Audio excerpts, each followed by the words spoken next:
Itu adalah masalah orang per orang dan mereka tidak maksum, ada kesalahan. Ya manusia.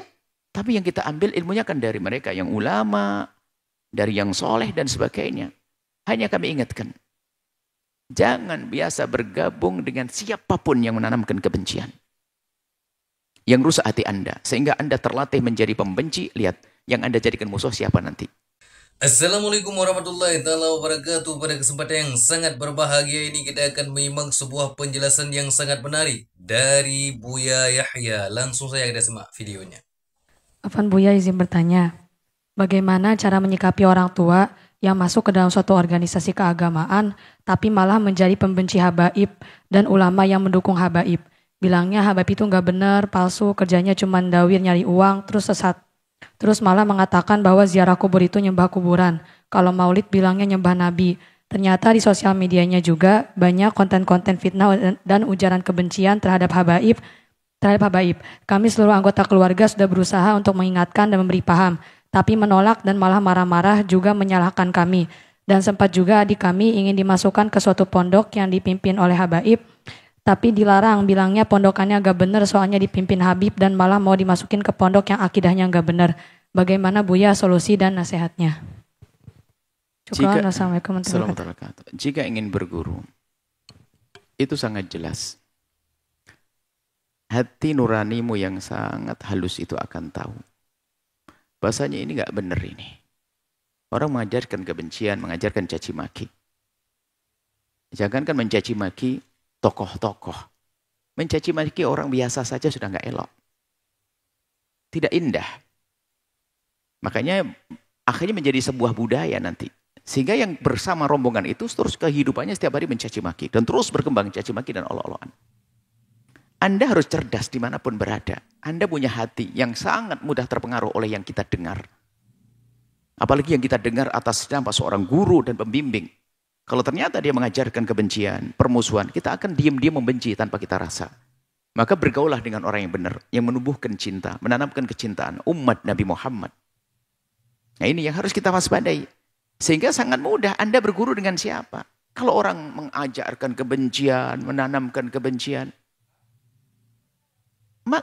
bagaimana kita akan berguru dengan orang semacam itu? Kita harus milih dong. Anda tuh bisa milih.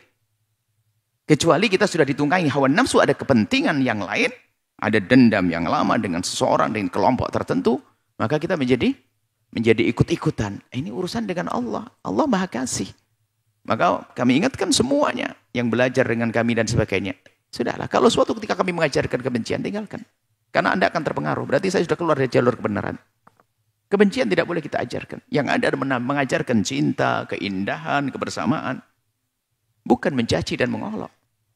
Sebetulnya hati kecil Anda itu sudah ngerti. Itu yang harus Anda ikuti. Itu nggak benar. Sepintas saja Anda nggak nyaman. Kok Ustadz begitu sih? Kok segitunya amat? Kalau ada tuduhan kepada sekelompok, misalnya tadi menyebut habaib, dawir dan sebagainya. Apakah semuanya? Itu kan oknum 1-2. Dan itu juga tidak diizinkan oleh agama.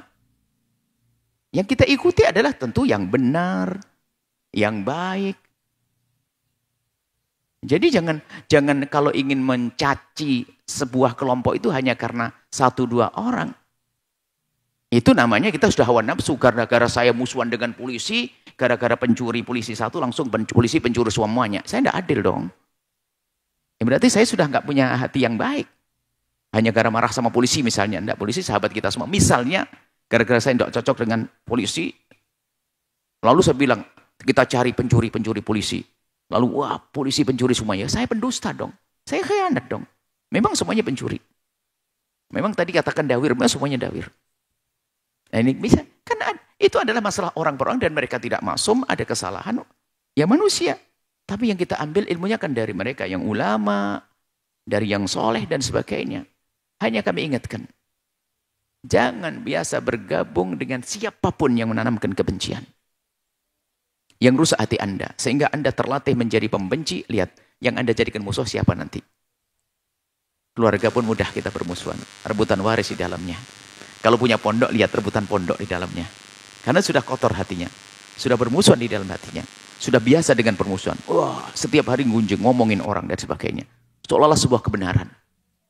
Padahal sudah penuh dengan kekotoran. Dia sendiri sudah ingkar. Maksudnya kenapa kok hidup kayak gini? Nyaci maki orang dan sebagainya.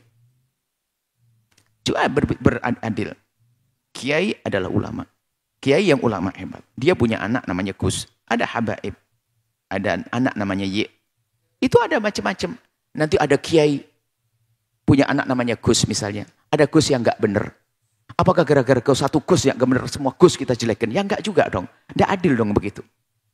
Kita menemukan Gus-Gus yang hebat-hebat, Gus-Gus yang Masya Allah, Gus-Gus yang cerdas-cerdas, Gus-Gus yang Masya Allah tawadu ada. Memang ada satu dua Gus yang aneh-aneh sombong dengan bapaknya. Apakah kita langsung menghukumi semuanya begitu? Adil dong. Sudah, pokoknya satu dah. Kalau Anda mengikuti hawa nafsu akan habis. Akan dibawa oleh syaitan, hawa nafsu hancur. Dan hati kecil Anda akan tahu bahasanya itu tidak benar. Itu suka ngadu domba, itu mengajak permusuhan. Hidup itu perlu indah. Dan ingat, yang dengan keindahan dia akan beruntung. Dan dia akan selamanya indah. Enggak perlu kalaupun Anda dicaci dan diolok, enggak perlu membalas cacian dan olokan. Orang mencaci memang sifatnya begitu. Kalau Anda caci, Anda balas, dia akan tambah jadi. Wong dia memang hobinya begitu kok, cari lawan kok. Maka Anda menjadi orang bijak. Sayyidina Imam Ali Zainal Abidin, cucunya bagi Nabi SAW, di saat dicaci dan diolok, tidak pernah membalas dengan apapun. Hanya berkata, yang tidak ketahui tentang kejelekanku lebih banyak dari yang ketahui. Gitu dong. Maksudnya masih banyak kejelekan saya, yang tidak kamu ketahui lebih banyak. Malah tawaduk begitu. Bingung langsung ngomong, benar kau. Cucunya Rasulullah ini. Karena tawaduknya. Orangnya, intinya bahwasanya, Anda jangan, bukan ini saja, urusan nanti. Ini rambu-rambu secara umum, bukan urusan ribut kasus tentang Ba'alawi, bukan kasus Gus-Gus, kasus ini. Termasuk nanti pemilihan umum. Karena ini permasalahan akan ada setiap tahun macam-macam. Ini kan propaganda syaitan untuk menjadikan orang bermusuhan. Pemilihan umum, ribut. Pemilihan bupati, ribut. Gubernur, ribut. Sampai nanti biasa, pemilihan masjid juga ribut, permusuhan. Karena tidak biasa dengan kesejukan hati. Sehingga orang yang menjadi sekian bermusuhan. Lihat, dengan istrinya pun sudah nggak mesra itu nanti. Ribut dengan istrinya hanya gara-gara sepele saja. Gara-gara garam, kurang garam dan sebagainya. Ribut di rumahnya. Jadi tolong ayo, sejuk hati. Ingat, Rasulullah, umat Nabi Muhammad SAW. Nabi mengajarkan keindahan. Dan Anda punya otak, punya pikiran, punya kecerdasan. Anda bisa memilih mana yang Anda pilih. Anda ikut mana kira-kira? Anda ikut mana? Ya, siapa yang mengajarkan kelembutan? Siapa yang mengajarkan keindahan? Itulah yang Anda ikuti. Karena apa? Itulah kesejukan Anda. Itulah kebahagiaan Anda. Bahkan saat ini dalam hidup Anda ini tidak mencaci Fir'aun pun tidak disalahkan kok. Fir'aun yang jelas-jelas jelek. Kita tidak mencaci pun tidak salah. Sekarang mohon maaf, umat Nabi Muhammad. Keluarga kita sendiri kita caci dan kita olok. Ini kerjaan apa? Kalau bukan keberhasilan dunia syaitan, dunia iblis di dalam propaganda umat agar berantem ribut. Umat Islam seolah-olah banyak, tapi kerjaannya berantem-berantem. Ingat, bergurulah Anda kepada orang yang lesannya terjaga. Tidak pernah menyebarkan kebencian. Tidak pernah menyebarkan permusuhan, maka Anda akan menemukan keindahan dalam hidup Anda.